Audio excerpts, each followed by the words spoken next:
সাবিত্রী, কতদিন হয়ে গেল আমরা তোমার বাবার বাড়িতে বেড়াতে যাই না। এই কড়া বর্ষার দিনে গাঁয়ে গেলে কেমন হয় বলো তো? তুমি ভালো কথা বলছো গোপাল। অনেক দিন হলো বাবা আর মানুষের মুখ দেখি না। আমার নিজেরও খুব যেতে ইচ্ছে করে। বৃষ্টিটা একটু কমলেই আমরা দুজনে তৈরি হয়ে পথে ধরে রওনা দেব। তুমি ঘরের দরকারি জিনিসপত্রগুলো সব গোছগাছ করে রাখো।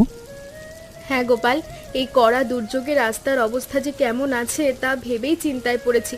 তবু বাবার ওখানে অনেকদিন পর যাবো ভেবে খুব আনন্দ হচ্ছে। রাস্তায় কাদা জল পার হতে একটু কষ্ট হবে ঠিকই, তবে আমরা সাবধানে পা ফেলে সঠিক সময় বাড়িতে ঠিক পৌঁছে যাব। তবে তুমি জলদি নিজের বাটির সব মুড়িটুকু খেয়ে নাও গোপাল। আমি ঘরের জানলার কবাটগুলো বন্ধ করে দরকারি কাজগুলো ঝটপট করে ফেলি। তুমি কোনো তাড়াহুড়ো করো না সাবিত্রী, বৃষ্টির তোর একটু কমুক, তারপর আমরা দুজন একসাথে পথ ধরে আনন্দের সাথে রওনা দেব, ঠিক আছে? হ্যাঁ গোপাল, বাবা আমাদের দেখলে যে কত বেশি খুশি হবেন তা ভেবেই তো আমার মনটা উথাল পাথাল করছে। দিদি, বিলে বন্যার করা জল একেবারে পুরোপুরি উপচে পড়েছে। রমেশ কাকার এত বড় বেগুন ক্ষেতটা জলের তলায় তলিয়ে যাচ্ছে। এ কি বলছিস নবীন? বেগুন ক্ষেতের পরিচর্যা করা আমাদের বিশ্বস্ত রতন কাকা কোথায় গেল? ওনার তো এই দুর্যোগে খেতেই থাকার কথা।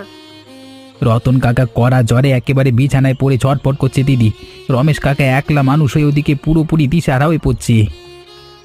রমেশ বাবা একা মানুষ হয়ে বেগুন ক্ষেত সামলাবেন নাকি রতন কাকাবাবুর সেবা করবেন? উনি তো বিপদের মধ্যে পড়ে গেছেন।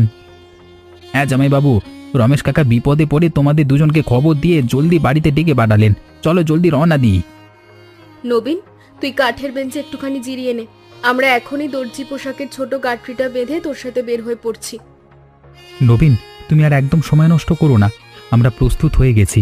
চলো আমরা কাদা জল ভেঙে রমেশ বাবার বাড়িতে যাই।